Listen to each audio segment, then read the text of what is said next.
Allah sebut, in yamsaskum qarhun, kalau mungkin kalian berada dalam satu suasana yang mendesak, satu suasana yang tak selesa, satu keadaan yang menghimpit, Allah sebut,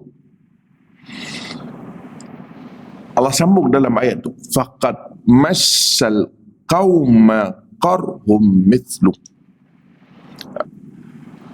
sebenarnya orang yang dulu daripada kalian, orang lain daripada kalian juga sebenarnya dah melalui kondisi yang sama. Bismillahirrahmanirrahim. Assalamualaikum warahmatullahi wabarakatuh.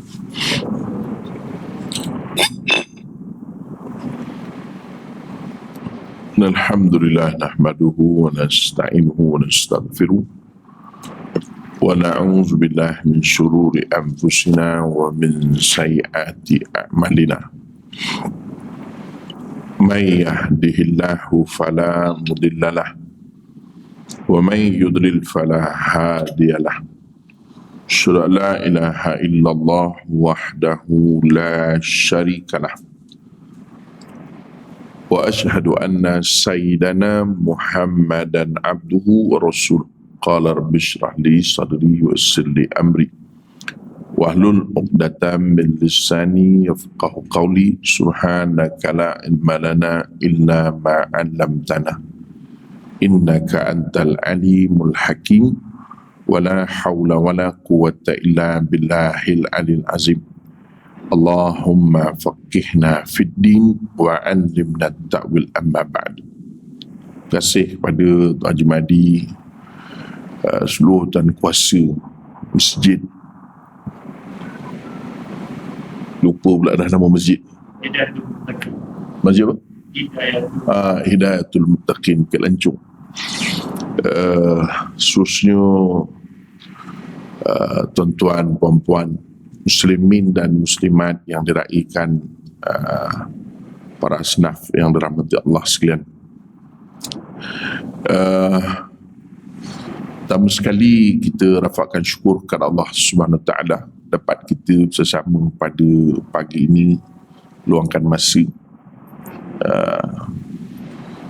dalam, saya dipahamkan, program yang dianjurkan oleh pusat ataupun lembaga zakat Selangor yang dikenalikan oleh pihak masjid.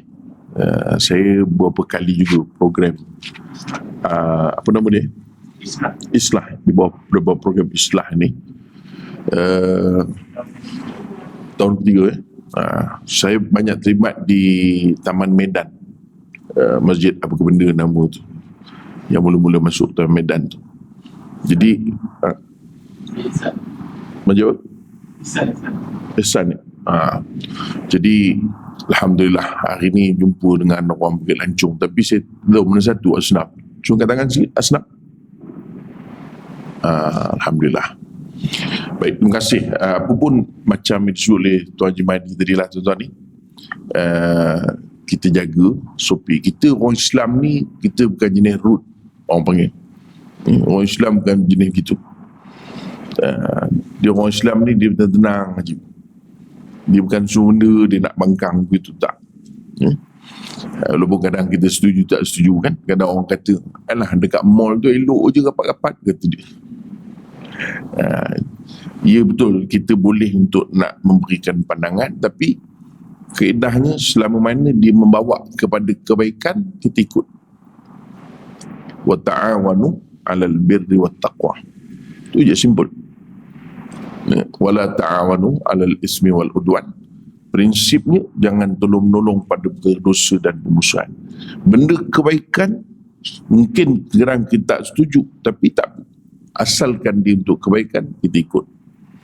Itu konsep dalam Islam. Kadang-kadang kita konsep ini kita fail.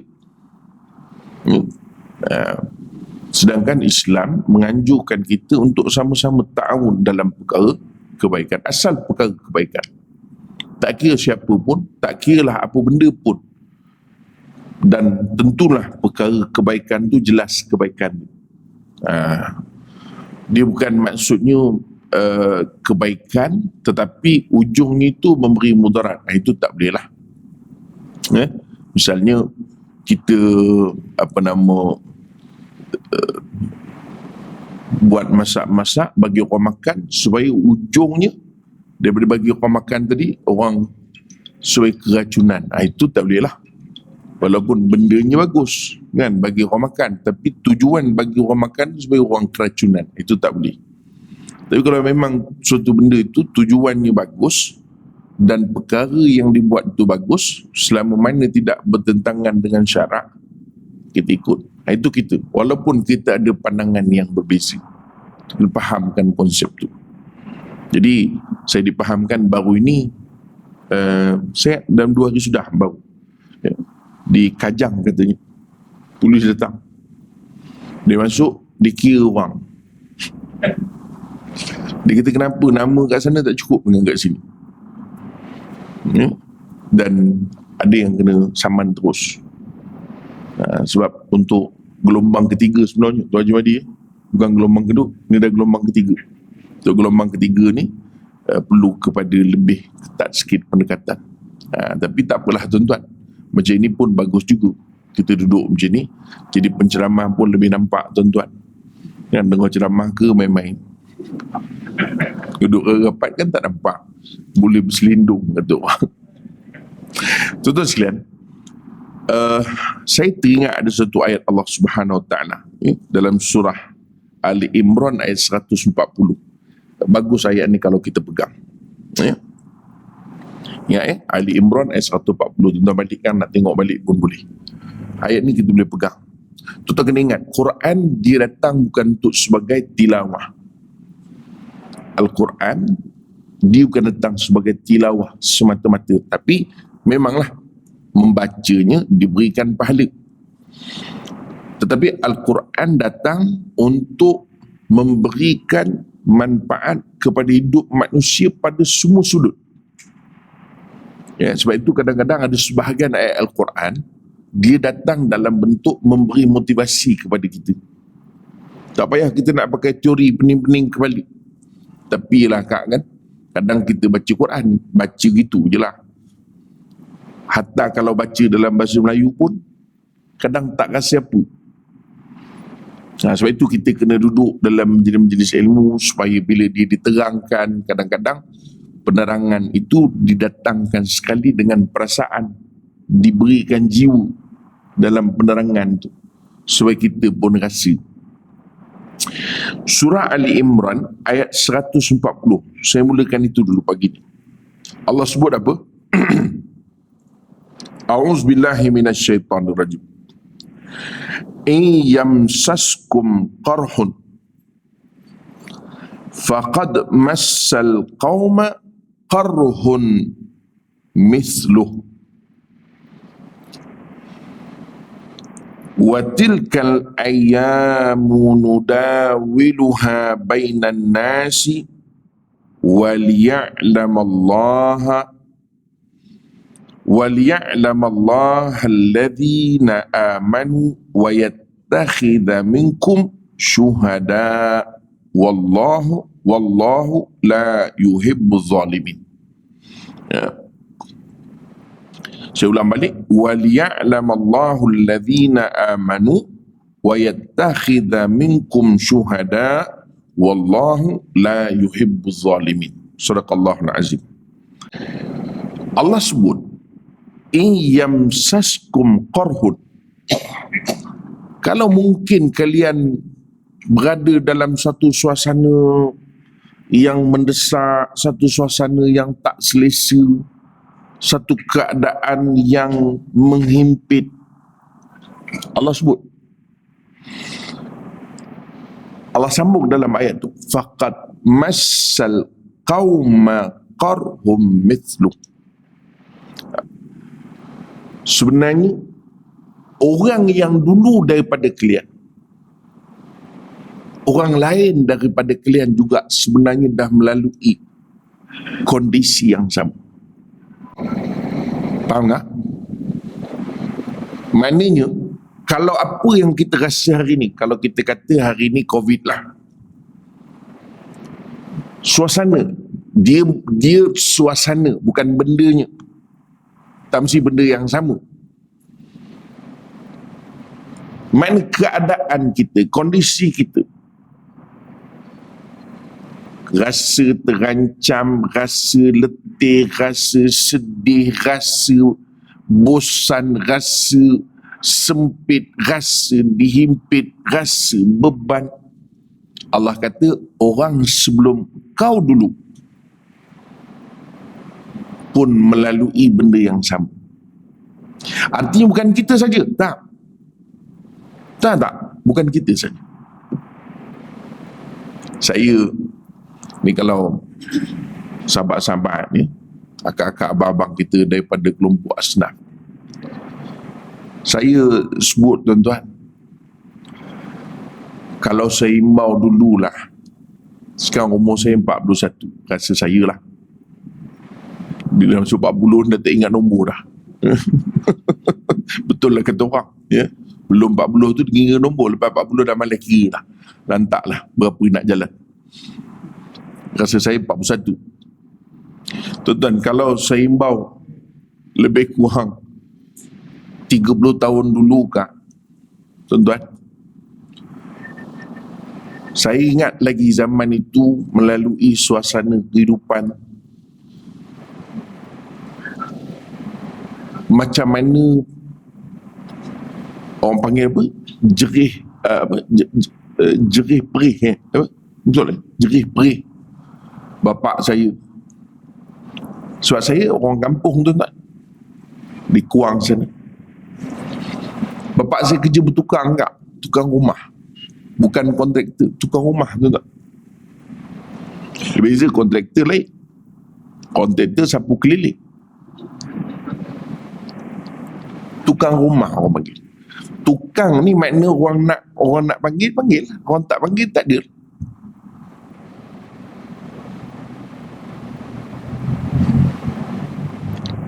Tiga 30 tahun dulu, ya, kita melalui lagilah masa itu tuan-tuan, tahun 80-an dengan suasana. Saya ingat Bukit Lancung ni pun, cuba tengok sikit orang asal Bukit Lancung. Bukit Lancung ni mana ada jalan ni lain pada Putrajaya ni, tak ada. Ni highway ni mana ada dulu semua. Ni lah laluan, ni lah kampung terperosok Bukit Lancung. Shah Alam pun masa itu baru ada beberapa section. Betul tak? Zaman itu kadang-kadang tak ada tukang, orang tak panggil, pergi mancing ikan untuk buat lauk.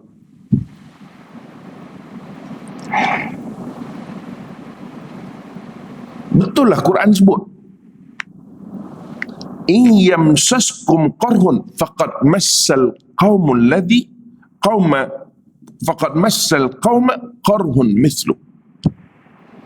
Bukan benda baru, orang lain pun dah lalu benda yang sama. Sungguh, saya sampai sekolah menengah, saya di sekolah agama menengah Rawang.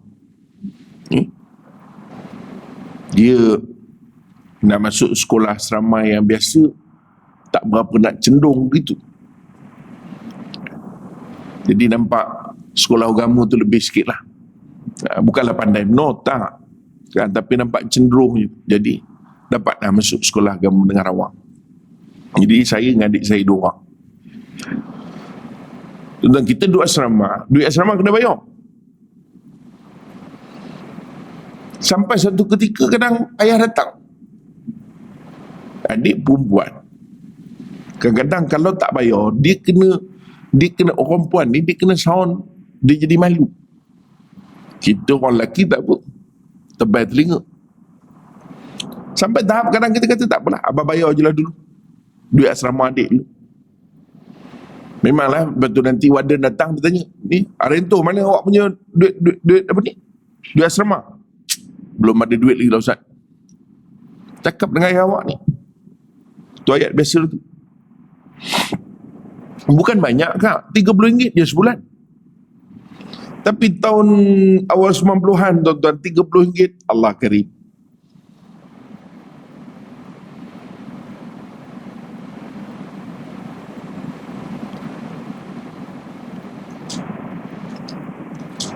Suatu bila Allah sebut dalam Quran kah, wa tilkal ayyamu nudawiluha bainan nas. Hari itu kami pusing-pusingkan di antara manusia. Seketika engkau di bawah, seketika Allah akan letak engkau di atas. Seketika engkau di atas, Allah akan turun engkau ke bawah. Sebab itu kita kena yakin dengan Allah Ta'ala. Ini sunnatullah. Walan tajida li sunnatillahi tabdil. Kau takkan boleh ubah sunnatullah ini.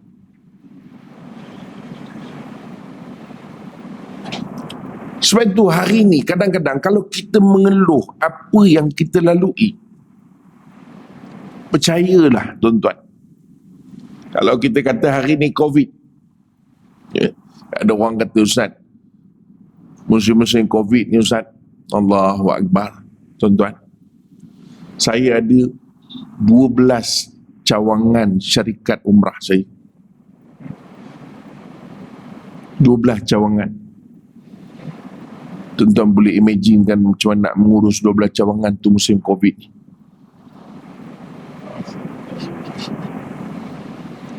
Siapa yang nak pergi umrah ni musim COVID ni?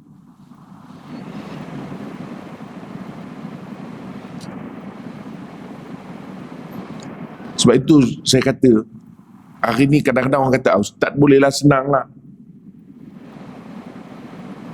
Kita lalui benda yang sama. Kalau orang kerja government, mungkin dia senang sikit. Pasal gaji ada. Saya cakap dengan rumah, kita nak menung, nak menung apa? Adakah dengan kita menung tu mengubah keadaan? Fikir apa benda kita boleh buat. Tuan-tuan, saya jual ikan. Jual ikan. Ini bukan nak promosikan saya.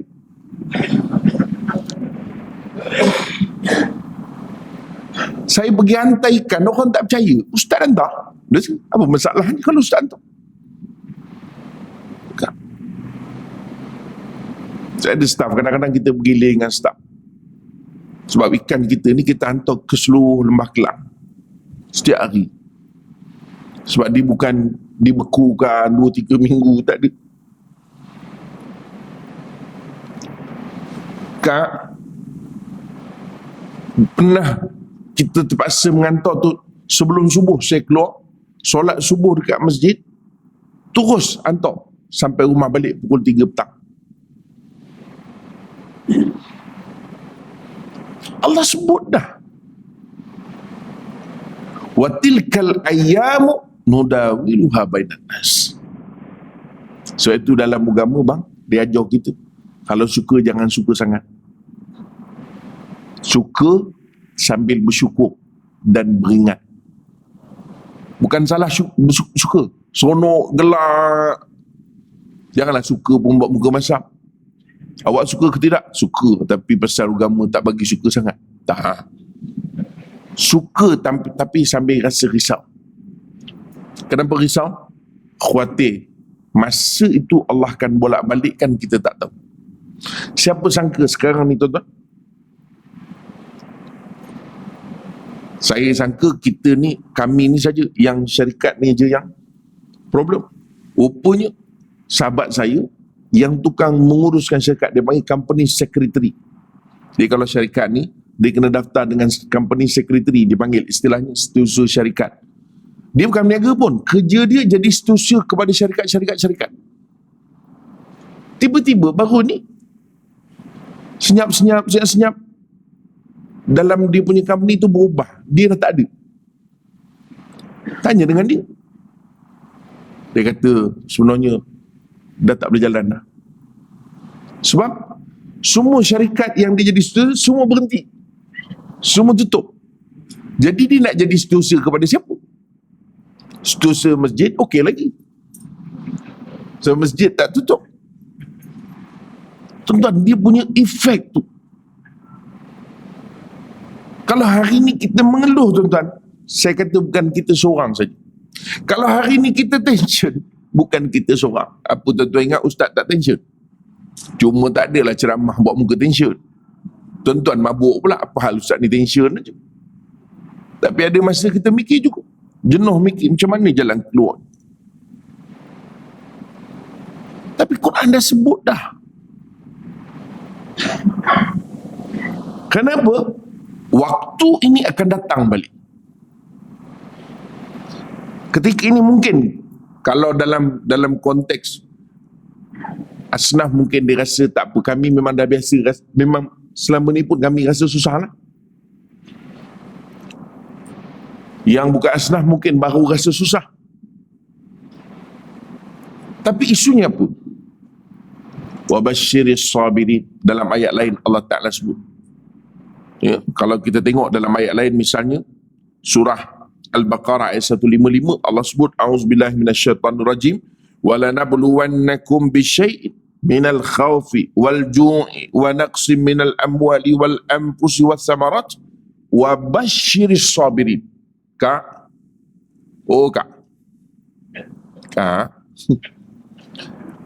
Allah bagi ki dia wa basyiris sabirin. Bang, ki dia wa basyiris sabirin.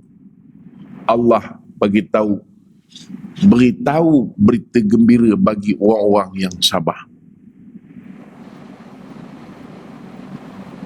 Itu. Dah kita nak buat benda lagi sekarang kak. Nak buat apa? Nak mengeluh. Adakah dengan mengeluh mengubah apa yang berlaku sekarang? Kita nak meraung. Adakah dengan meraung untuk mengubah apa yang berlaku sekarang?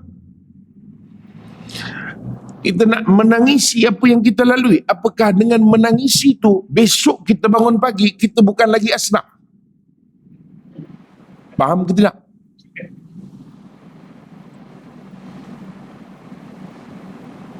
Sebab Allah sebut wa basyiris sabirin. Berilah berita gembira kepada orang-orang yang sabar. Ya, tapi ialah sabar ni senang nak cakap.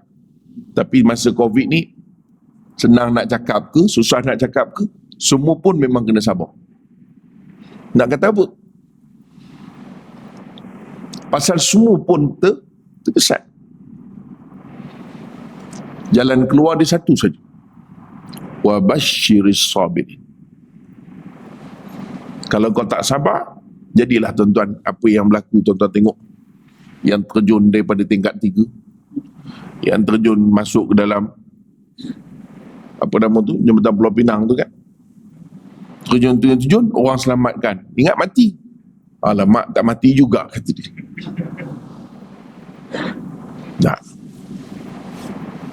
kan ini sunatullah, kehidupan. Hari ni kita hidup, itu realiti. Saya nak cerita ni dulu tuan-tuan, kejap lagi kita pergi macam mana solusi ni. Itu realiti ni.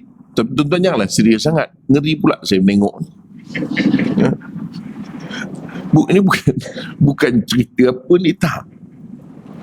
Tapi itu hakikat dia. So itu saya kata, saya nak menceritakan latar belakang saya. Tapi kadang-kadang orang ingat, oh, bila tengok kita begini, orang fikir, oh mesti background ni bagus. Tak. Hatta bapak saya pun pelajaran dia salam. Ya. Dia kalau kami balik asrama tu, kadang-kadang, yelah, dia bila musim buah pergi cari buah. Apa kerja kampung? Dulu-dulu kalau orang tanya kan, pekerjaan bapak, dulu kerja kampung. Sekarang ni kalau kerja kampung, pening cikgu nak mikir. Pekerjaan bapak, kerja kampung. Lagi pula duduk kat bandar, kerja kampung. Macam mana gaya tu? Dia bila musim buah, cari buah. Bila time tukang. Tak ada tukang, cari ikan. Asal boleh jadi lauk, asal boleh jadi apa benda yang boleh untuk keluarga. Kalau pelajaran tinggi tak apa. Orang dulu-dulu tuan-tuan, orang dulu-dulu, taklah dulu sangat pun. Tapi memang Bukan nasib dia bagian pelajaran. Bila balik asrama, kadang lewat. Nak jumpa dengan, kena jumpa pengetua. Kalau tidak, kami kena. Dia kata tak apa, abah jumpa. Oh, dia punya confidence tinggi. Kita pun pergi.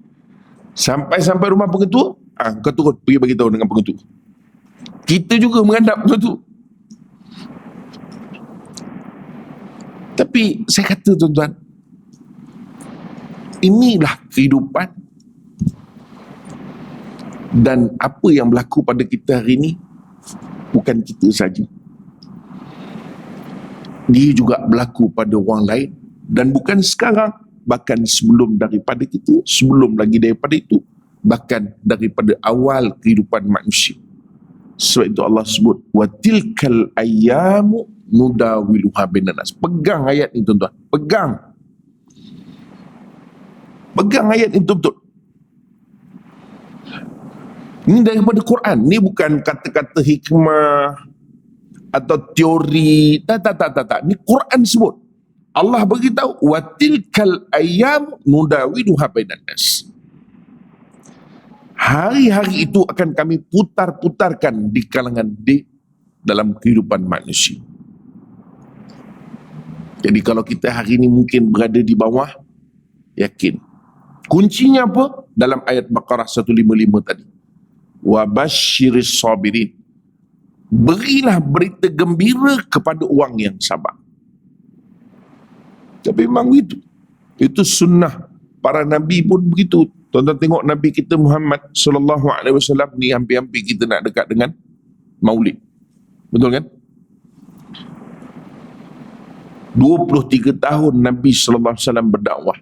23 tahun. Bang, agak-agak Nabi berdakwah senang ke?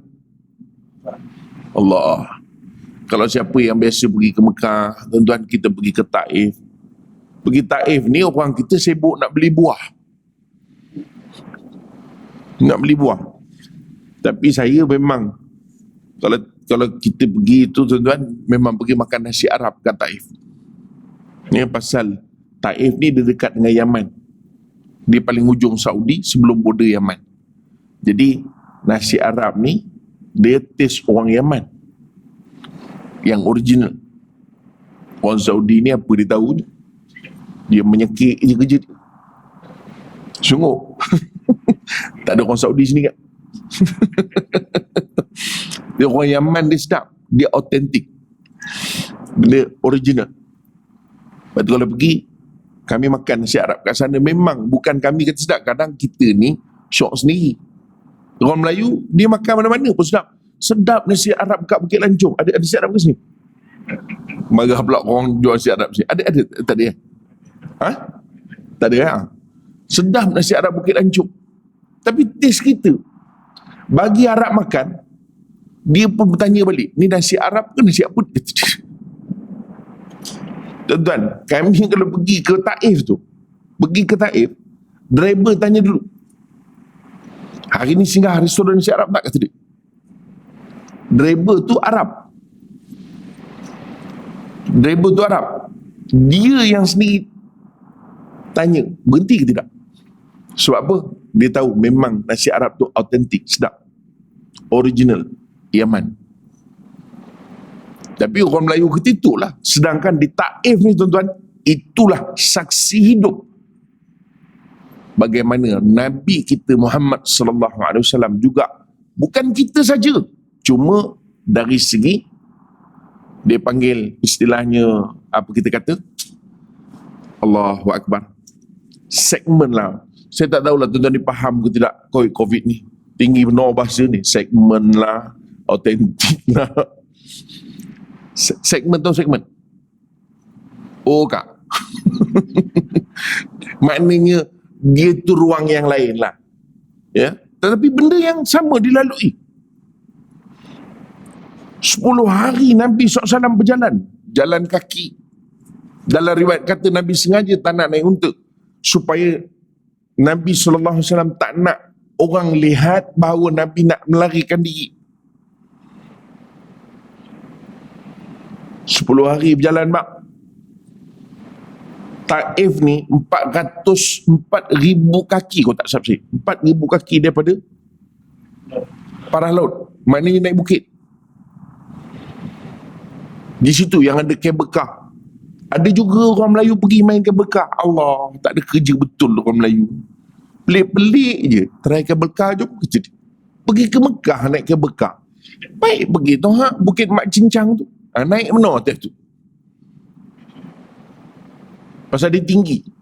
Tuan-tuan bayangkan 10 hari. Dan tuan-tuan, Taif ni kawasan sejuk. Kalau bila ketika dia betul-betul sejuk, jarak 2 meter je nampak di depan. Kabus. Sampai kalau jemaah turun, dia keluar je ke depan tu, dia tu tak nampak orang. Masuk ke alam lain. Sungguh, ambil gambar. Tak ada kerja ambil gambar dalam kabus. Ambil gambar. Lah kali keluar tak nampak apa. Mana nampak? Kabus tebal. Pasal di kawasan tinggi.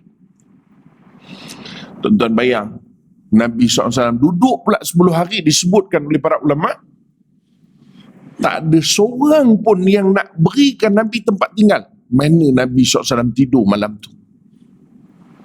Kak, ini bukan cerita Nabi SAW pergi sana meminang. Ini bukan cerita Nabi SAW pergi sana bekerja. Ini bukan cerita Nabi SAW pergi sana berjalan. Nabi SAW buat benda yang bukan untuk Rasul SAW. Apa dia? Nak mengajak orang kepada Allah Subhanahu Wa Taala. Maknanya, ialah namanya dakwah. Tapi bukan untuk Nabi SAW. Nak mengajak orang, nak menyelamatkan orang. Tiba-tiba kita yang payah. Tuan-tuan faham ke tidak ni? Contoh beginilah. Hari ni kita buat program untuk tuan-tuan. Saya tukang ceramah lah. Ada sebagian asdam. Tiba-tiba polis datang kejap lagi, saman Haji Mahdi. Tak ada hal, saja nak samat. Dia kata ikut suka kami lah nak samat. Dah lah buat program, bukan kedua kahwin anak dia. Bukan jamuan hari jadi dia. Nak buat program untuk kita majlis ilmu kita. Orang dapat. Bukan dia. Tiba-tiba yang kena saman dia. Apa rasa kak? Oh kak. Tak pasal. Tuan-tuan bayangkan bagaimana Nabi SAW duduk di Taif dalam keadaan tak ada orang yang nak izinkan Nabi bermalam. Jangan cerita soal nak beri makan dan minum pada Nabi. Jangan cerita soal layanan. Tak ada. Bahkan orang hina Nabi, orang keji Nabi SAW. Tuan bayangkan masa itu. Sehingga kemuncak dia apabila orang-orang Taif berhimpun untuk nak keluarkan Nabi SAW. Dia ibarat macam ni, kalau tuan-tuan nak bagi nampak, ni Bukit Lancung, ada jalan keluar masuk satu je. Kan? Kalau tak ke sana, ke situ. Betul tak? Baik. Orang nak halau, himpunkannya orang daripada sini, halau ke sana. Dikejar, sampailah keluar. Sampai kat simpang, apa nama tu? Sarjana Putra tu. Tuan-tuan bayangkan bagaimana Nabi SAW, begitulah keadaan. Orang baling dengan batu dihimpun. Tuan-tuan, yang disuruh keluar tu hamba, yang disuruh keluar tu budak-budak yang tak tahu apa dalam kepala otak. Kau baling orang tu, orang gila tu, baling. Sampai ketika itu Nabi SAW bersama Zaid bin Harithah. Saudara Zaid cuba nak lindung Nabi SAW daripada kena baling, tapi tetap kena pada Rasulullah SAW. Sehingga disebut oleh para ulama, mengalir darah itu ke kaki Nabi SAW dan bertakung di selipar Rasul SAW. Bayangkan tuan-tuan, darah Nabi SAW yang mulia itu mengalir hanya semata-mata menyusahkan diri untuk orang lain. Kita hari ni kita susah untuk kita, bukan untuk orang. Betul tak? Oh kak, betul tak bang? Kita bekerja susah, kena hujan, naik motor. Untuk siapa tu? Untuk kita. Gaji untuk kita, bukannya kita dah kerja gaji serah pada Haji Mahdi. Tu Haji, ini gaji saya bulan ni. Tak. Kita susah payah dengan hujan, kena simbah dengan air, orang lalu maklumlah naik motor. Tuan-tuan, untuk kita. Hari ni kita susah kak? Hari ni kita susah untuk kita, bukan untuk orang.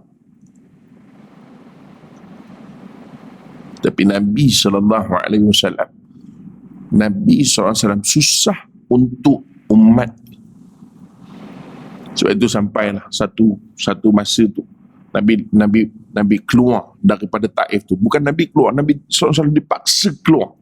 Sampai Nabi akhirnya melepaskan lelah. Tu yang tuan-tuan kalau pergi sana, kalau siapa pernah pergi lah kan, dia orang singgah, dia orang kata ada satu masjid tu dia panggil Masjid Kok.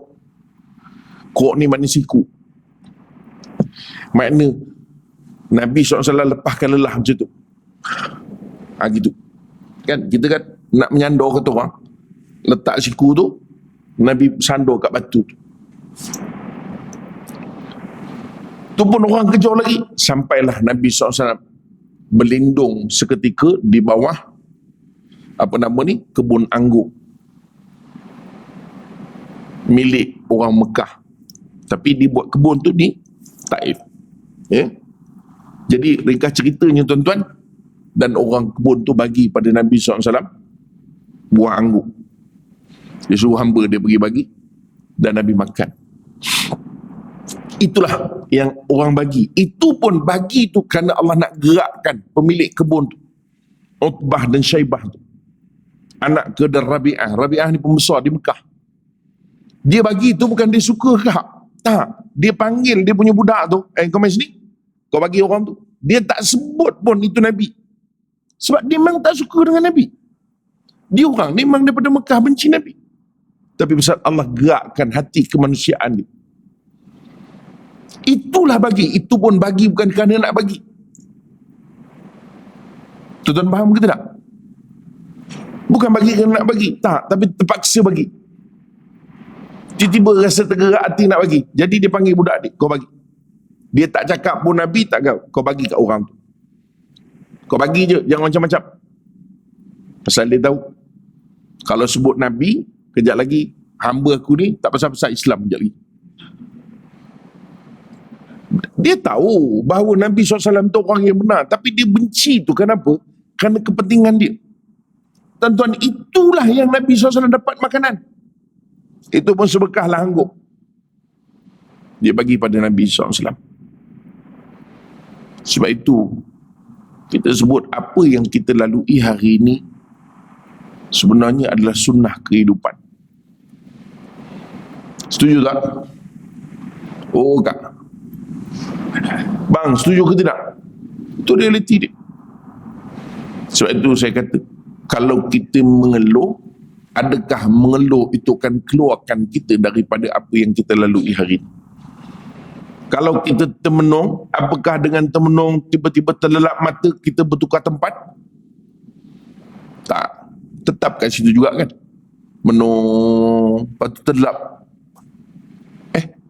Dah kat syurga. Itu tak apalah, menung je lah. Menung, situ juga. Menung lagi pun situ juga. Ini hakikatnya tuan-tuan. Apa yang Allah Ta'ala berikan kepada kita hari ini, sebenarnya satu untuk kita fahamkan. Ni sebagai mukadimah, belum start lagi ni. Belum. Tuan-tuan, hakikatnya untuk kita faham, bukan kita saja yang melaluinya, bahkan ada orang lain dah melalui. Itu yang pertama. Yang kedua, tuan-tuan, Allah Subhanahu Wa Taala memang sengaja jadikan dalam kehidupan kita ni ada banyak perkara yang memang kita tak suka pun. Maknanya bukan kesukaan kita benda-benda yang ada di sekeliling kita. Misalnya, kadang-kadang Allah Ta'ala jadikan kita ada pasangan, tapi pasangan kita ni macam itulah, seadanya. Geram aja. Rasa nak empuk aja kita. Betul kan kak kan? Geram, ya Allah. Dalam keadaan macam ini dia boleh bertenang. Tu okey lagi. Ada isteri kadang-kadang bagi tahu saya, dia kata, Ustaz, macam mana saya nak buat? Suami saya ni Ustaz, dia sibuk main game je kerja dia. Main game, gerak begitu bergerak. Dia tak peduli lah duduk kat rumah tu nak menolong ke menengok anak ke. Kita ni sibuk lah sambil nak menambah pendapatan buat kuih. Dia boleh main game, relax je. Saya kata, akak buat kuih apa? Dia kata buat kuih, apa nama dia panggil Doraemon. Yang dalam dia ada inti sambal. Saya kata, akak balut je laki akak dalam tu, jual sekali. Dah geram nak. Tapi tuan-tuan, kadang-kadang perasan tak? Allah Ta'ala memang sengaja adakan begitu. Kadang jiran pula. Betul tak? Kita dah punya aim cantik dah. Kita nak duduk ni kat Bukit Lancung, nak berbahagi. Tiba-tiba ada pula jiran yang duduk dekat sebelah kita tu perangai ya salam, ya Allah. Ada tak? Oh kak. Dia ada yang tak nak mengangguk pasal jiran tu sebelah dia. Ganti kat rumah dia cakap, amboi kak, bukan main mengangguk kau. Tuan-tuan, kadang Allah datangkan macam tu. Kadang-kadang Allah datangkan dekat anak-anak pula.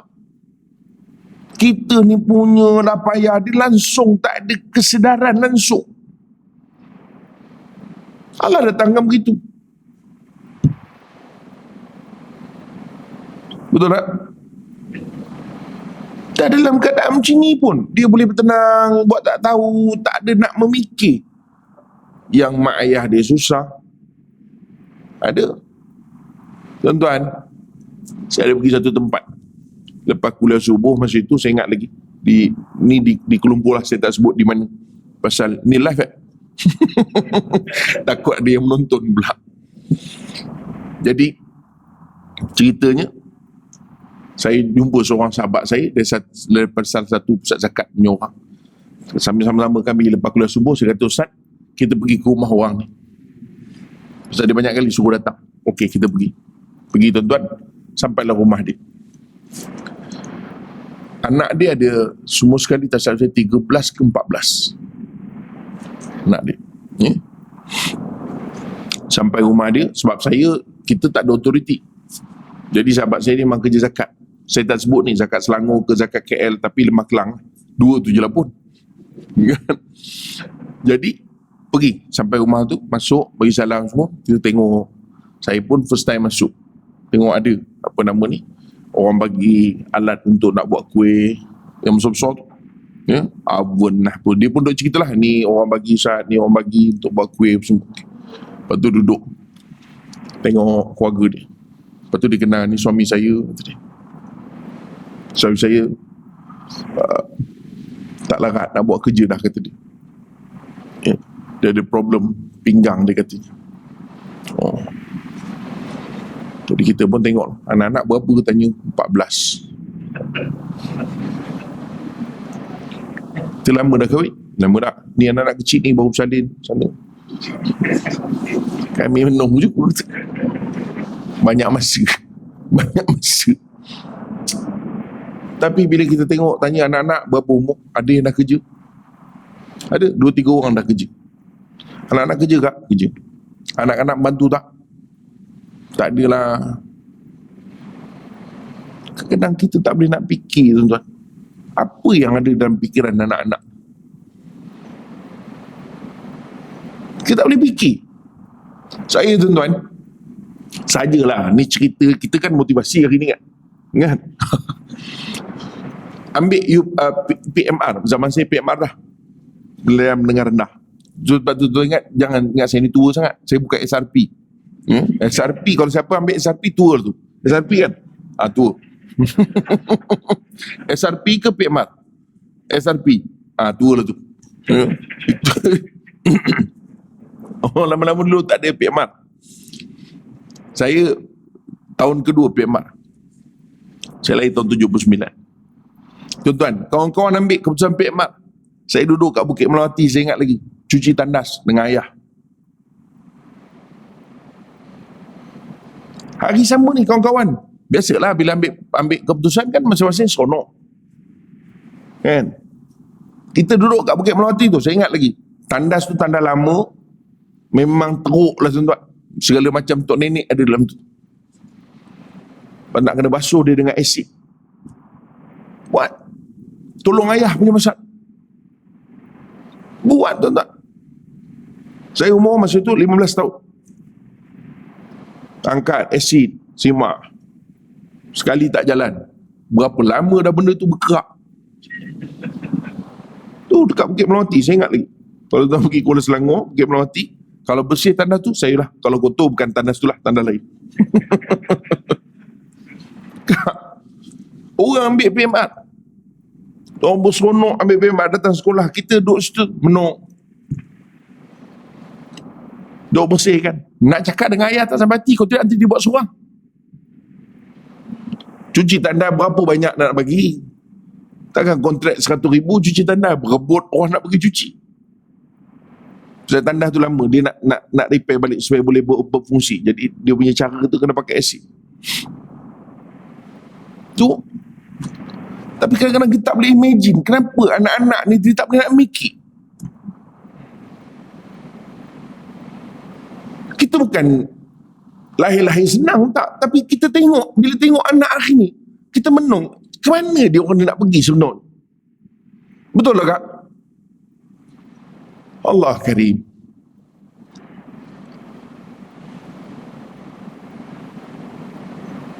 Sebab itu kadang-kadang Allah uji kita begitu tuan-tuan. Allah uji kita begitu. Ayah saya mungkin Allah uji dia. Dia buat rajin macam mana pun dia tak boleh keluar daripada dia punya life tu. Itu je lah. Sampai sekarang tukang lagi.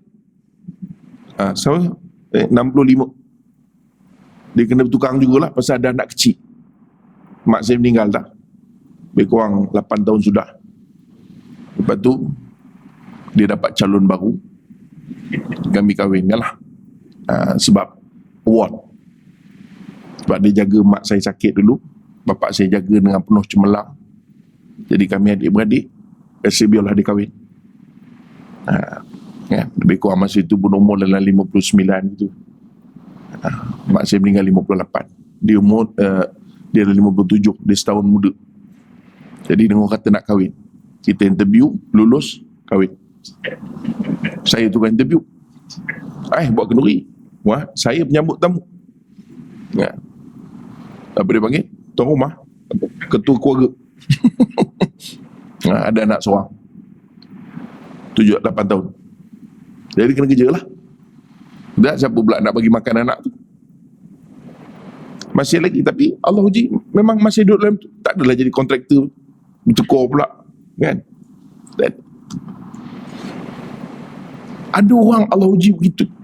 Dia buatlah macam mana pun. Dia masih duduk dalam lingkungan tu. Betul tak? Oh kak. Betul bang. Kalau kita tengok kan kenapa macam itu?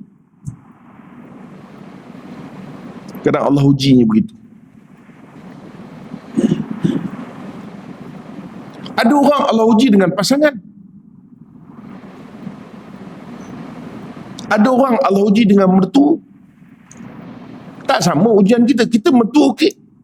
Selalu bagi sokongan. Mak doakan diam. Itu je lah kerja dia. Kita macam tu juga. Dia punya doa tu panjang. Mak selalu doakan yang panjang. Selalu. Mertua bagus, support. Tapi ada orang kadang masalah dengan mertua pening.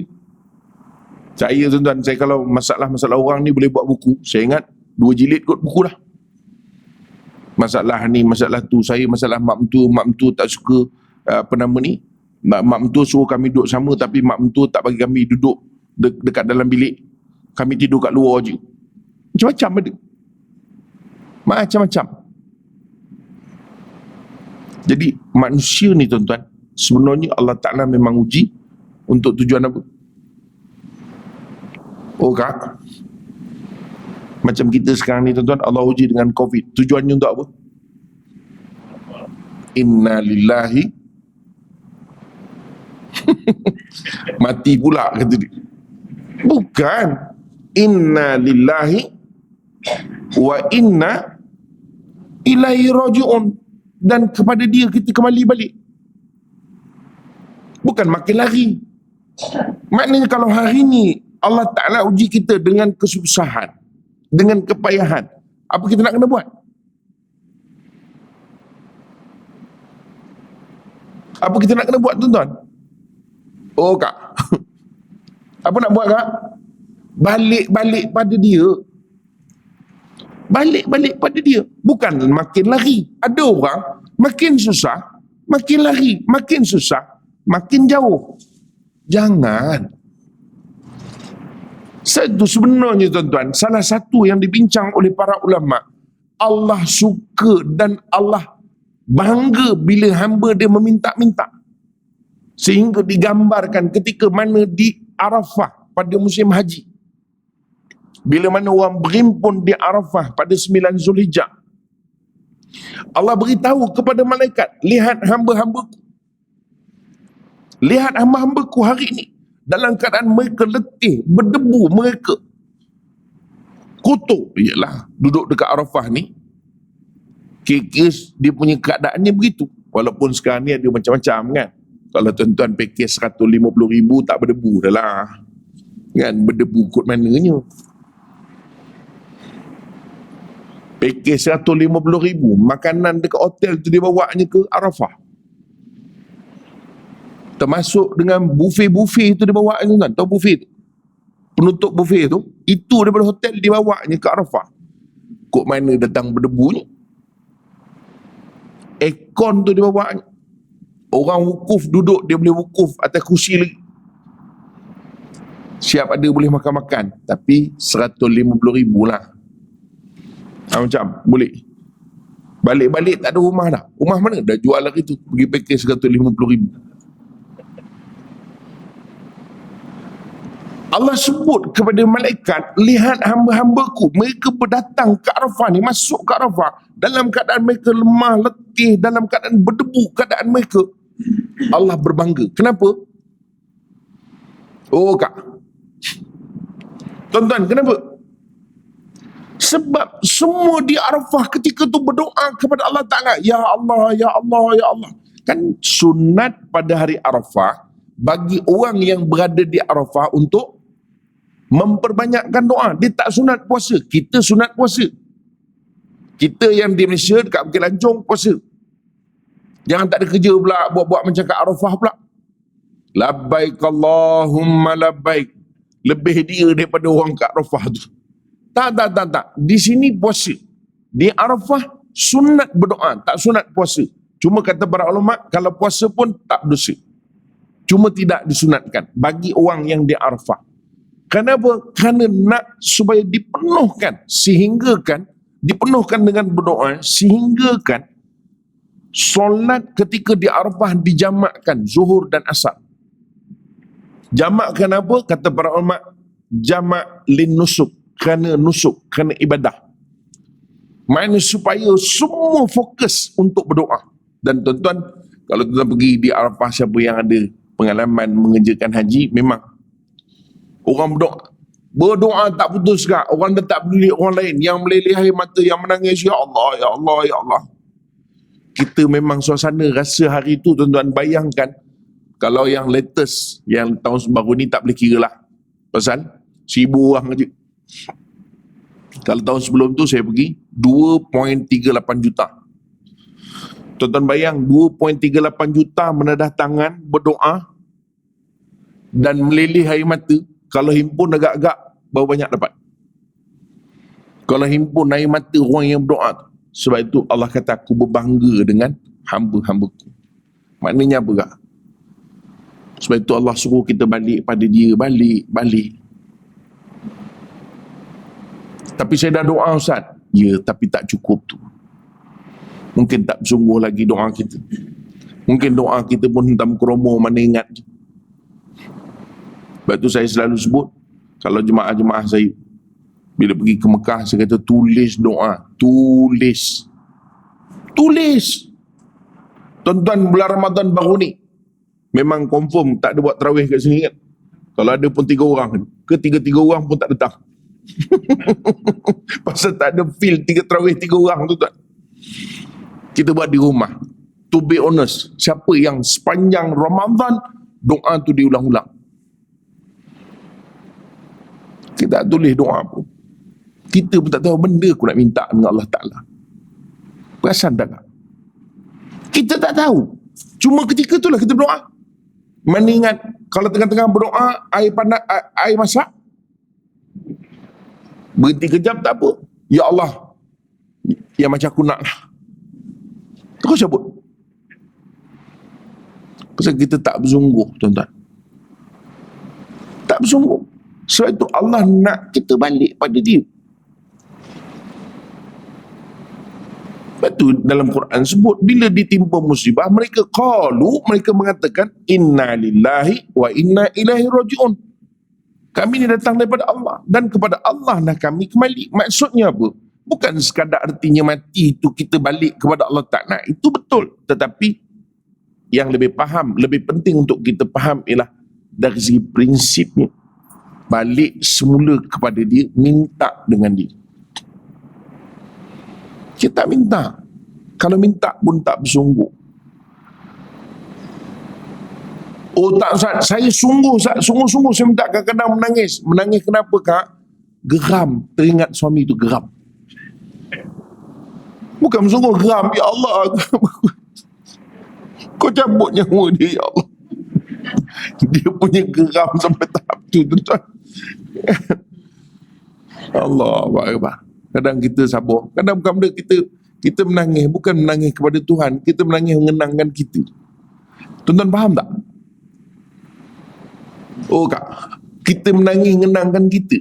Ya Allah, anak perangai macam ni, bapak perangai macam ni.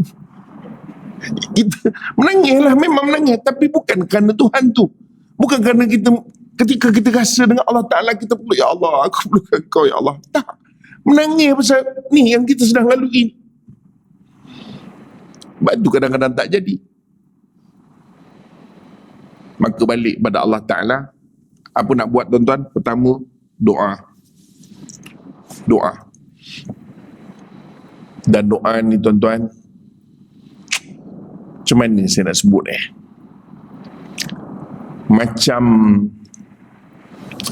tuan-tuan, musang king ni mahal kan, durian musang king ni mahal. Kadang-kadang kita pun tak gamak nak makan, tapi saya memang tak suka. Saya tak suka. Alhamdulillah, selamat duit. Saya tak suka dia punya jenis durian. Saya tak suka, tak minat. Durian king ni mahal. Nak menanam dia pun susah. Dia mesti dapat pencahayaan. Dia tak boleh terlindung cahaya ni. Macam itulah kita nak berdoa. Kalau tuan-tuan sekadar tanam saja pokok musang king. Ni apa ni? Musang king. Memang sama ada dia musang atau king lah sampai ke sudah. Faham? Pasal kita tak buat betul-betul. Dia kena ada cara dia, ada kaedah baca dia. Sama juga macam doa. Tak doa ke? Doa. Ustaz, nak doa macam mana lagi Ustaz? Saya kalau macam ni tak doa, bohong. Dalam keadaan susah macam ni tak doa, bohong. Betul kita doa. Tapi betul tak cara kita berdoa? Kalaupun kita berdoa, kita tak cari masa-masa terbaik untuk berdoa.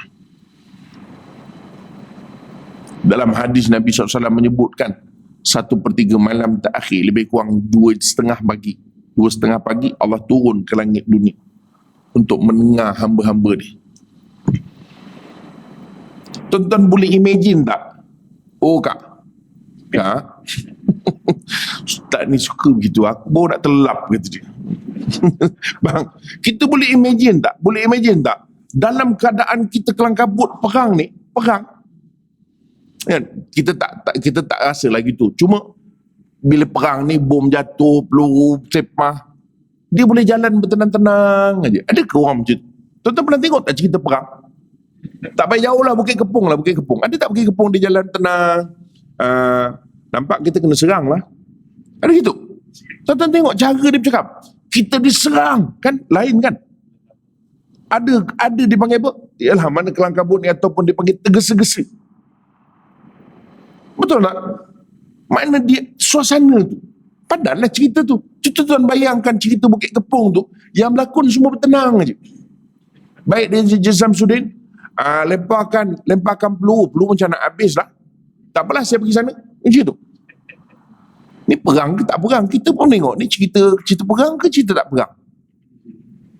Apa saya nak sebut tuan-tuan? Sama juga kita. Dalam keadaan kita macam ini, tak ada tergesa. Faham tak? Kita ni tengah payah. Kita ni tengah susah dengan COVID-nya, dengan apa. Pening. Tapi tak ada unsur cemas, bukan tergesa, cemas. Payah nak menyebut perkataan tu. Tak ada unsur cemas, tak ada, relax, tenang. Doa pun hujung-hujung aja, bukan hujung-hujung waktu tahajud, hujung-hujung subuh. Kalau hujung tahajud boleh bincang lagi kan, 10 minit lagi nak azan, okeylah dia doa, boleh bincang lagi lah. Ini hujung-hujung subuh. Walhamdulillahi rabbil alamin, syuruk. Boleh imagine tak? Tuan nampak tak? Cuba kita menung balik. Patut cemas. Patut lebih banyak masa kita untuk kita minta kepada Allah Ta'ala. Tapi tak. Sebab itu saya kata, tuan-tuan, cari masa yang mustajab. Tuan-tuan, dia benda ni, semua benda kerja Allah Ta'ala berlaku. Kerja Allah Ta'ala berlaku. Allah nak naikkan orang, Allah naikkan. Allah nak turunkan orang, Allah turunkan. Qulillahumma malikal mulki tu'til mulka man tasha' wa tanzi'u mulka mimman tasha' wa tu'izzu man tasha' wa tuzillu man tasha'. Dialah yang nak memuliakan orang, dia yang menghinakan. Tengok hari ni kan, nampak kan, tanpa kita menyebutlah, tuan-tuan boleh tengok sendiri dekat media sosial. Mungkin satu ketika dulu kita bangga dengan pangkat kita, hari ni Allah hinakan. Dengan pangkat tu juga engkau jadi hina. Kan? Hari ni saya cerita pasal scammer. Tuan-tuan nak kata apa? Bukan koman-koman tu. Ini bukan baru rekrut. Kalau ikut KP yang saya bagi tahu kan, ketua polis negara KPN.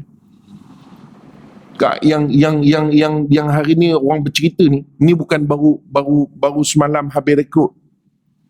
Dia apa, kalau polis first apa? Corporate constable. Ini bukan constable, bukan baru semalam terima. Tahniah anda lulus constable. Bukan. Ini kalau dalam pasukan pun orang hormat.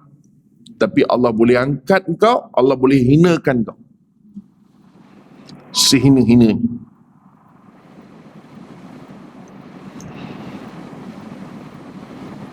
Sebab itu kita kena balik-balik pada dia. Dia yang buat kerja. Dia tu siapa? Allah Ta'ala. Tapi pegang kuncinya. Apa dia kata kuncinya? Tak ada harapan. Tengok baliklah ceramah nanti.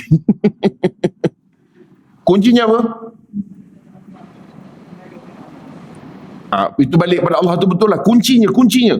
Allah. Wa basyiris sabir. Peganglah. Tuan-tuan ni yang kadang-kadang payah.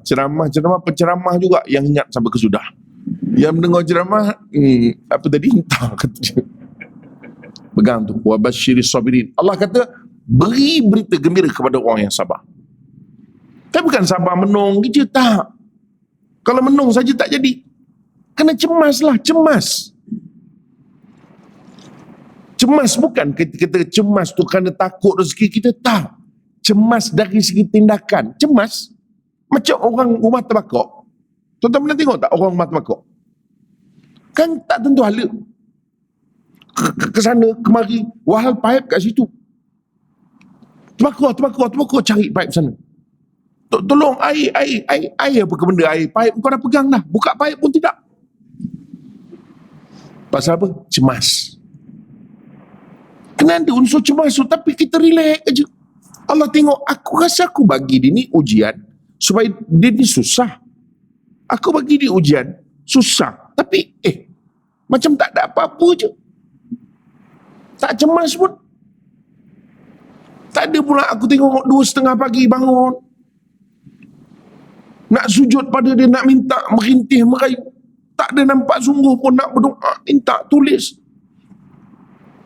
Saya sebut dah tuan-tuan, itu kesungguhan kita. Saya sebut pengalaman kita bila pergi ke Mekah, kalau tak tulis kak, memang depan Kaabah tak tahu nak minta apa. Menung gitu je. Lepas tu tengok orang. Proven. Tapi kalau siapa yang tulis, ada satu makcik ni, dalam kursus umrah saya buat, dia ikut. Saya kata tulis, dia tulis. Dia ikut betul apa saya cakap. Satu buku anak dia tu, buku sekolah tu, dia tulis. Dan dia tulis bukan doa untuk suami, tak.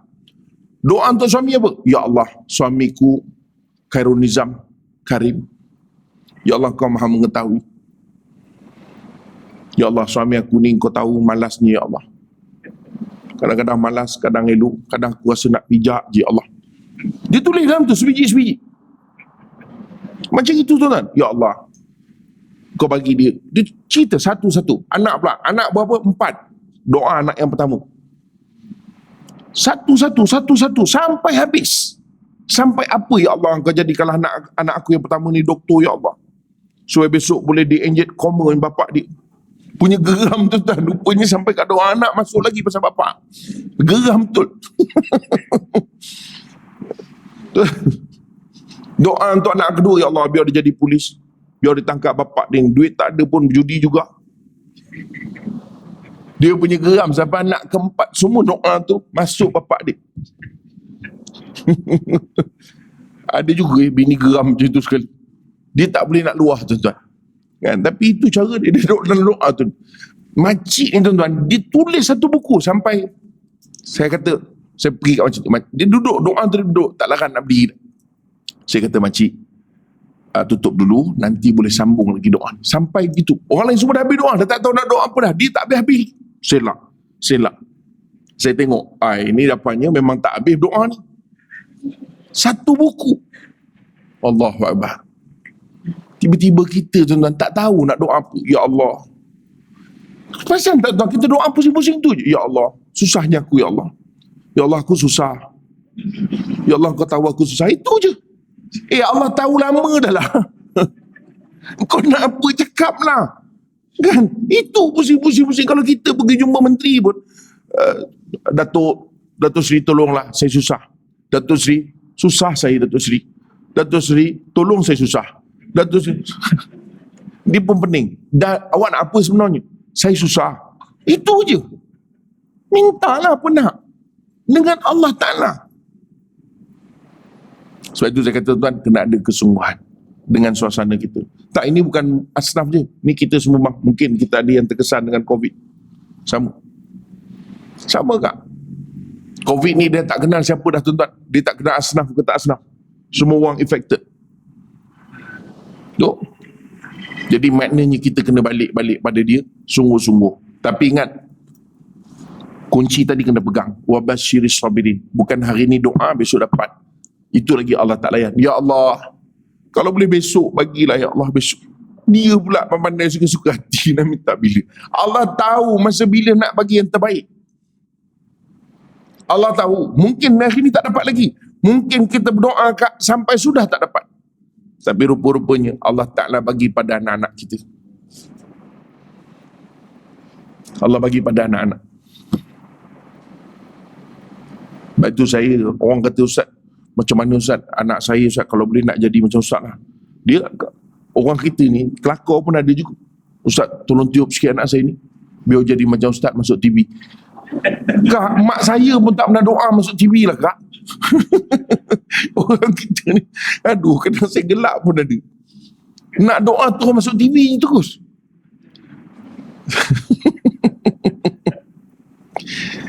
Agak orang kita suka masuk TV kot. Siapa dah masuk TV, dia jenuh nak masuk TV, dah malas nak masuk TV. Betul. Sebab tu kalau accident, kadang orang suka duduk belakang tempat accident. Tengok aku dalam berita malam ni. Rupanya masa accident tu dia lalu buat lintah langsung. Jadi orang Bukit Lancung semua tengok, ni macam kenal ni jemaah masjid. Suka dia muka keluar TV, tuan-tuan. Saya kata, kalau orang tanya, saya kata satu, saya yakin saya dapat doa mak saya.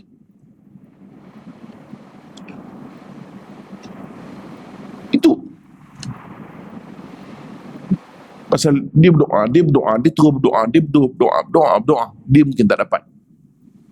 Saya tuan-tuan, 1,000 dah orang saya bawa pergi ke Mekah, tapi mak saya tak dapat bawa. Tak ada. Allah tak izinkan. Mak saya meninggal dulu. Sebab itu kita doa, mungkin bukan kita yang Allah bagi, mungkin anak-anak kita. Tak apa. Saya ingat apa nama ni, Abang Syam Kamikaze, borak dengan dia dulu. Tuan kenal Syam Kamikaze? Dia kata, Ustaz, saya percaya saya dapat doa mak saya. Kenapa bang? Sebab setiap kali saya balik, dia kalau balik pakai anting-anting. Kita pun tak ada anting-anting, kita ada kayu tu je. Tu pun dah tercabut kan. Untuk jangan bagi lubang tertutup. Dia tak, dia ada berapa anting-anting. Dia cerita dengan saya. Koleksi. Tindik anting-anting tu. Balik rumah, dia kata, mak saya tak pernah berhenti mendoakan. Dia kata, mak takkan berhenti doakan kau. Sampai satu masa, Allah Ta'ala makbulkan doa mak dia. The right time to go. Mana nak cerita tuan-tuan. Wa basyiris sabirin. Sabar. Dia bukan ikut kita nak, tapi bila Allah nak bagi. Bila Allah nak bagi, bukan ikut kita nak. Jadi Allah suruh kita minta kerana Allah suka. Allah suka. Bila kita minta lagi banyak, kita minta lagi banyak, kita minta, Allah suka. Tuan-tuan, Qat Asy'ari dalam kitab Mukhtasar Mufid Syarah li Jawharat Tauhid, kitab Mukhtasar Mufid ni dia syarah pada kitab Jawharat Tauhid. Dia kata apa? Qat Asy'ari, saya tak ingat sangat, tapi saya ada buku itu. Doa ni Allah Ta'ala boleh jadi bagi terus. Kita minta, ya Allah, ya Allah, ya Allah bagi aku, puk, dapat terus. Doa ni boleh jadi Allah bagi lain. Ya Allah, kau bagilah kuih yang kujual ni laku. Tak, Allah tak bagi kuih tu laku. Kita minta kuih laku. Tak, rupanya kuih kita jual tak laku. Tapi orang order. Yang jual tepi jalan memang menung je sampai kesudah. Tapi Allah bagi lain. Allah bagi orang order pada kita. Yang jual tak laku, tapi orang order laku. Kak Ayam buat kuih 4 dulang, 4 balang, 4 gantang, tapi jual tak laku. Orang order mau. Allah bagi lain. Ada orang macam tu. Dia tak menjual pun, tak menjual. Nak jual dekat depan, tak ada orang beli. Muka memang tak ada muka orang menyinggah. Dia duduk, tak ada. Orang tengok muka dia jalan lagi. Kalau cerita Piramli, ganas ayat dia kan yang dia melawat hospital kan dia punya director pengsan. Ingat tak cerita tu? Seniman berjalan pok tu kan. Lepas tu tiga-tiga ni pergi ziarah. Dia tengok muka, pengsan balik. Doktor kata kau punya muka ni memang muka tak boleh pakai. Allah bagi yang lain. Ada yang ketiga, Allah tak bagi kat dunia, Allah bagi dekat akhirat. Kata para ulama, masa di akhirat besok, semua kita ni tuan-tuan yang doa dapat, ketika tu kita akan rasa menyesal. Kenapa menyesal kak? Sebab doa yang tak dapat ketika di dunia, Allah akan ganti dengan nikmat di akhirat. Ketika tu orang yang masa dunia doa dia semua dapat. Dia minta anak laki-laki dapat, dia minta ini dapat, anak berjaya dapat, semua dapat. Ketika tu dia akan kata, kalau aku tahulah macam gini punya nikmat yang orang akan dapat, nescaya aku minta supaya doa aku tak dapat masa dunia. Faham tak? Maknanya dia dapat dekat akhirat besok, orang yang sebab orang yang doa dia diterima di dunia, dia tak dapat dekat akhirat besok. Pasal dah habis dah, kau dah minta kan? Dapat. Tapi ada orang berdoa tak pernah dapat. Tapi di akhirat besok Allah ganti untuk dia. Ketika tu kita ni yang doa makbul kat dunia ni, kita minta dapat atau Allah bagi yang lebih baik. Ketika tu bila kita tengok orang yang masa dunia doa tak pernah dapat, kita kata apa? Ya Allah, kalau aku tahu macam ginilah nikmat yang dapat, nescaya aku minta, ya Allah jangan kau makbulkan doa aku. Maknanya apa?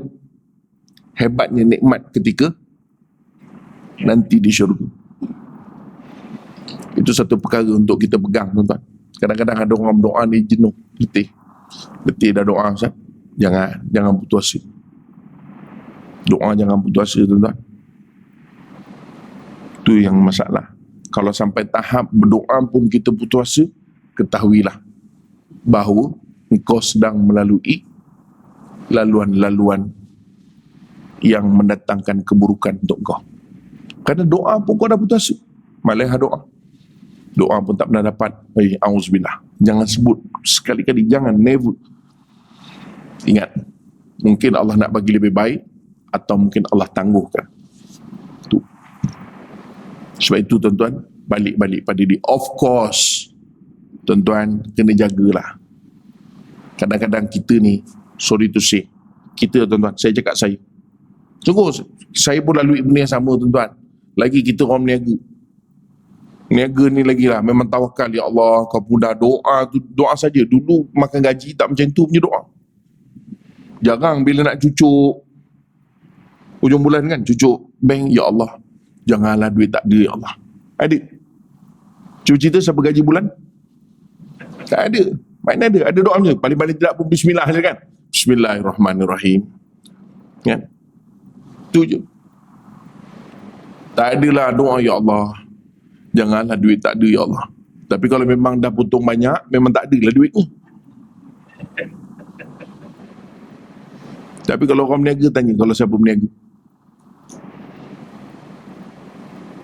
Walaupun kita duk buat benda yang sama tuan, bawa orang pergi ke Mekah, dah tahu dah ini PN-nya macam mana, sampai kat sini macam mana, ini masalahnya macam mana. Tapi doanya tak putus tuan. Selagi jemaah tak sampai, selagi tak duduk, selagi tak bertenang, ya Allah mudahkan, ya Allah mudahkanlah, ya Allah. Sampai nak masuk lorong tu kak, siapa yang biasa pergi Mekah tahulah, nak masuk untuk lorong, nak pergi parking, kan kita datang daripada airport. Jadi nak pergi ke hotel, ada askar berhenti. Ada askar berhenti pula. Ada polis jaga. Itu pun doa bukan main ni. Ya Allah, Rabbi yassir, Rabbi yassir, Rabbi yassir, ya Allah, ya. Kenapa tuan-tuan?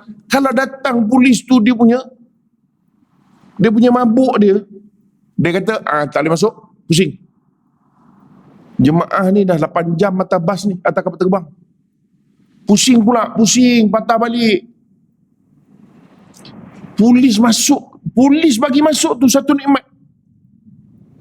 Sampai juga polis buka pintu, kita beritahu, hotel di sini. Dia kata, ya Allah, hush, Allahu Akbar, Alhamdulillah, ya Allah, Allahu Akbar, syukur. Sampai macam itu sekali, polis bagi masuk je. Walhal memang itu tempat parking. Tapi kadang-kadang polis dekat Mekah ni datang, dia punya mengarut, dia nak tunjuk dia bersonor pangkat dia, tukang jaga parking je. Geram je. Sampai ada jemaah kata, Ustaz, tak apa Ustaz, besok kalau dia datang Malaysia, kita aim dia.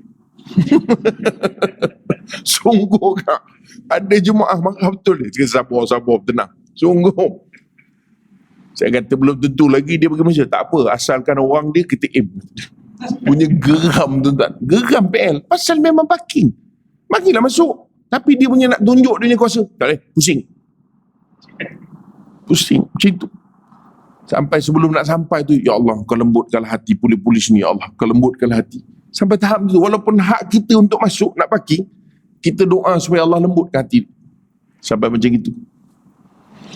Maknanya apa? Doa. Tapi, saya selalu sebut, kita kena ingat, kadang-kadang yang menghalang kita ni, apa dia? Kak. Dosa-dosa kita. Sebab itu disebut istighfar pembuka rezeki. Orang sibuk duha tu, ya. Itu duha, itu benda yang Nabi tak tinggal. Walaupun duha itu berkait dengan Nabi SAW sebut soal kita punya sedekah, sendi-sendi kita punya sedekah. Tapi istighfar itu adalah miftahur rizq. Istighfar kak, tahu istighfar? Astaghfirullahalazim. Tapi kena ingat, istighfar tak hanya di mulut. Istighfar mesti dengan apa? Manalah tahu Ustaz, kau yang ceramah. Istighfar dengan perbuatan sama. Maksudnya istighfar tu apa? Astaghfirullah maksudnya apa? Ya Allah, aku minta ampun. Tapi bila mulut minta ampun, perbuatan pun mesti minta ampun juga. Artinya kalau dosa tu mesti di stopkan. Kadang-kadang kita ni masalah rezeki tak datang sebab apa? Sebab dosa masih lagi melingkungi kita. Sebab itu disuruh banyakkan istighfar dan berhenti daripada berhenti daripada buat dosa. Sebab itu kadang-kadang kita tak perasan kenapalah, ya, kenapa kita dah cuba, dah usaha tapi tak jalan juga. Bagaimana? Masih ada dosa, mungkin dosa dengan orang kita tak perasan. So dosa-dosa ni tuan-tuan, kita kena settle down dulu. Ya, Allah sebut dalam Quran surah Nuh ayat 11. Ya, kalau kita tengok bila disebutkan dalam ayat 10 dulu, Allah sebut a'udzubillahi minasyaitonirrajim, faqultu astaghfiru rabbakum innahu kana ghaffara. Ya, dalam surah Nuh ayat 10 Allah sebut dah, faqultu astaghfiru rabbakum, aku bagi tahu pada kalian, istaghfiru rabbakum, minta ampun pada Tuhan kalian, innahu kana ghaffara, sungguhnya Tuhan kalian itu Maha Pengampun, yursilis samaa alaikum midrara, kemudian nanti Allah akan turunkan daripada langit air hujan yang melimpah ruah. Makna hujan tak turun pasal banyak dosa, istighfar, turun hujan. Sama juga kita, boleh jadi ada dosa-dosa kita silam yang melingkungi kita. Kita kena taubat betul-betul. Sebab itu saya selalu sebut, ini bukan untuk asnaf saja, tak, semua. Ada orang niaga gitu, Ustaz, kenapa Ustaz? Saya sedekah buat, dia kata sedekah banyak tapi tak jalan juga. Nak jalan macam mana? Tuan-tuan, dia ibarat dosa, tuan-tuan, ibarat macam pagar masjid. Kita sedekah, kita ulur daripada dalam keluar, orang ramai datang. Pasal bagi sedekah kan? Bagi. Sebab dia sedekah ni, dia menarik rezeki. Istilahnya menarik rezeki, bagi. Kita macam daripada dalam pagar, bagi, ambil. Orang ramai berhimpun, tapi tak boleh masuk. Kenapa tak boleh masuk? Oh bang, kenapa tak boleh masuk? Pagar kunci. Buka pagar punya kunci. Macam mana? Oh kak, macam mana? Ambillah nak kunci, buka.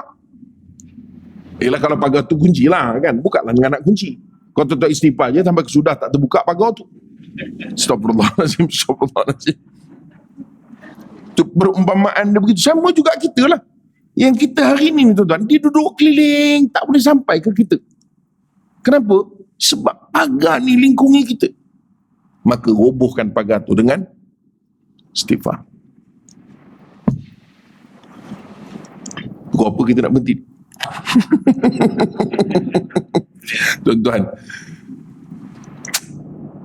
cukuplah untuk sebagai, untuk kita nak apa dia panggil istilahnya, awareness kita lah semua, supaya kita faham bahawa hari ini sebenarnya Allah nak kita balik pada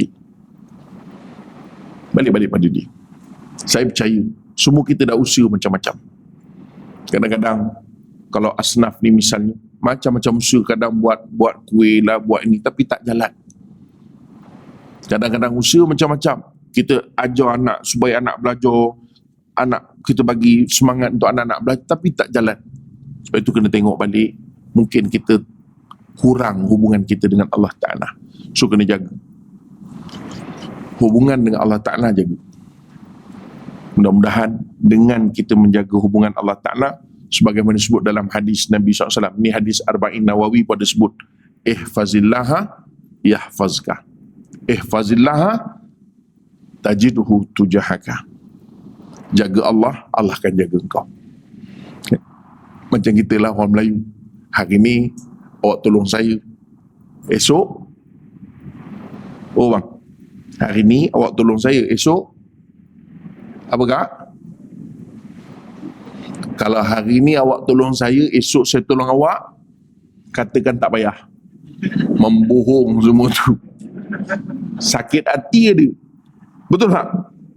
Cakap hari ni saya tolong awak, esok awak tolong saya. Besok bila time kita minta tolong, aku bukan tak boleh tolong Yam. Kak, dulu saya tolong akak. Iyalah aku tahu Yam, tapi aku ni dulu kata saya tolong awak, awak tolong saya.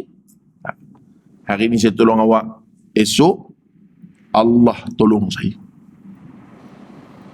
Sebab itu ihfazillah yahfazka. Kau jaga Allah, Allah akan jaga kau. Kalau Allah jaga kita, tip-top.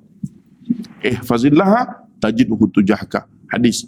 Kau jaga Allah, kau akan sentiasa dapati Allah sentiasa bersama kau. Tapi kuncinya apa?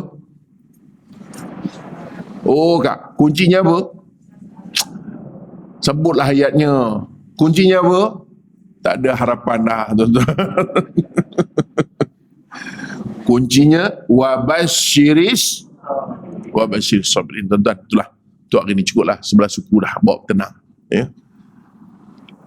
Yang duduk bersela pun dah kebah kaki. Ya. Kita sebenarnya tuan-tuan, penceramah ni kita tengok muka orang. Yang tengok, kita nampak muka kebah kaki tu tahan. Jadi kadang-kadang kalau jenis penceramah buat tak faham macam ni, naya kita kan. Lepas tu tak masuk dah. Dia bila kaki dah kebas, ceramah tak masuk dah. Tak masuk. Dia tak boleh dua benda yang berbeza dalam kepala kita.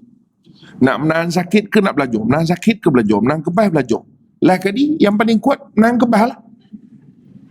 Lepas tu tengok muka ustaz tu dah tak nampak dah. Aduh. Walaupun menghadap dia, tak nampak muka dah. Pasal otak kita, sel kita ni penuh dengan menahan kebas. Ya? Sebab itu kalau saya dulu saya cikgu ya? 6 tahun saya ngajar sekolah, jadi kita belajarlah ilmu pedagogi. Jadi anak-anak kita ni bila ngajar pun dia ada tempoh dia boleh absorb. Tu ingat kak, bila ngajar anak, bukan ngajar daripada pagi sampai petang dia belajar, tak ada harapan tu semua, tak ada. Lagi-lagi kalau nak mengajar dia, fokus dia pendek je, 20 minit pertama tu je, lepas tu dah tak ada dah. Sebab itu kalau dalam kelas kita kena pelbagaikan, bagi sentuh, rangsang dia punya semua. Bukan dengar je. Kita kan daripada pagi sampai tengah hari dengar je. Mak dah cakap kau tak mau dengar, mak kata gini, diulang-ulang kan semua audio. Tak masuk tu. Kau dengar tak mak cakap? Ya dengar. Kau ingat dia dengar ke? Tak dengar dah. Dah 40 minit kita membebel. Mana maunya? Dia 20 minit pertama je dia masuk. Lepas tu dah kena rangsang pula yang lain. Bukan telinga je, mata, tangan, sentuhan semua. Deria dia. Lepas tu kat sekolah macam tu. Tuan-tuan tengok. Ngajar sikit, bagi latihan, bagi kuis, buka minda dia, baru betul. Sama juga kita ceramah ni. Walaupun sejam suku, 15 minit pertama tadi je. Yang lain tu semua bunga je. Tak ada harapan. Apa Ustaz sebut ujung-ujung tadi? Tak tahulah, aku dah kebah kaki dah kata dia. Tuan-tuan, apa pun kita doakan mudah-mudahan Allah Ta'ala berikan kita kekuatan dan keselamatan, khususnya dalam kita berhadap dengan COVID ni. Ya, sebenarnya bukan COVID saja, semua wabak, macam-macam penyakit yang ada hari ini, yang kita sebut daripada tangan-tangan manusia sendiri, ya, daripada kesilapan manusia sendiri. Apapun yang paling penting, kita berharap daripada pemeliharaan Allah Subhanahu Wa Taala, itu paling utama sekali. Ya, kenapa keadaan pun kalau Allah pelihara kita, insya-Allah kita akan selamat dunia dan akhirat. Jadi mudah-mudahan Allah berikan kekuatan untuk kita. Sekadar itu dulu. Sekali lagi terima kasih untuk pihak Masjid Hidayatul Muttaqin, Tuan Haji Mahdi. Ya, kali kedua saya datang sini. Walaupun sebelum tu memang dulu-dulu rajin dengan dia. 27 kan? 27 kan? Dulu lah. Tu once upon time aku kita panggil. Tapi alhamdulillah dapat menyambung silaturahmi lagi dengan beliau, dan beliau di sini. Ya, alhamdulillah. Jadi kita jumpa lagi tuan-tuan 5 tahun akan datang. Ya. Saya kebetulan ada di Malaysia ni, tak ada masalah jadual. Ya. InsyaAllah ada je. Ya. Sebab kalau bila dah mula sibuk di Mekah tu, ada ketika juga kadang-kadang sebulan tu tak ngajar langsung di Malaysia. Tapi di Mekah ngajar, di Malaysia yang tak kuliah langsung, tak mengajar.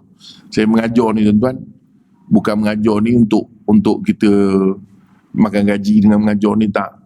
Sebab kita pun ada pekerjaan kita. Tapi yalah, pasal kita dah belajar dulu pun 4 tahun, duk berempas pulas, jawab periksa bagai nak gila. Tiba-tiba tak ngajar, rugilah.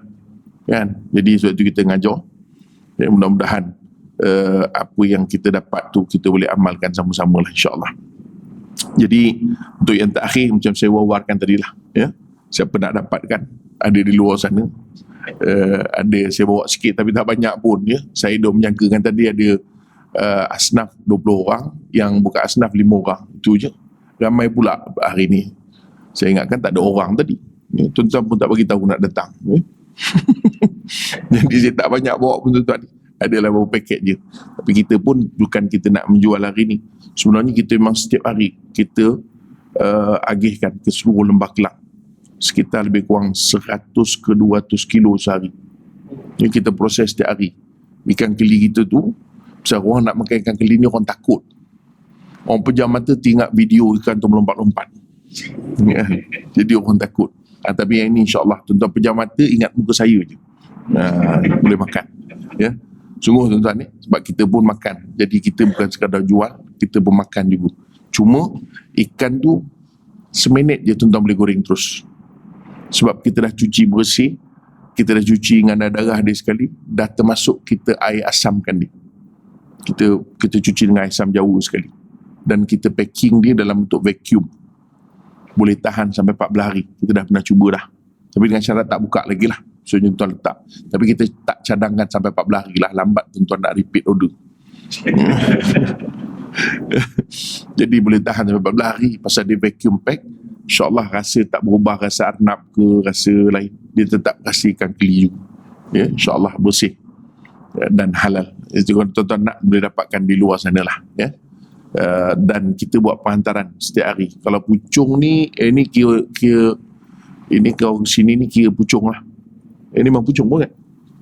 Kira pucung Shah Alam lah. Ya, dia tak cakap saya seminggu 2 kali. Kita sebelah sini. Sebelah sini kita ada penghantaran 2 minggu sekali. 2 kali seminggu. Sebab seluruh Malaysia tuan-tuan.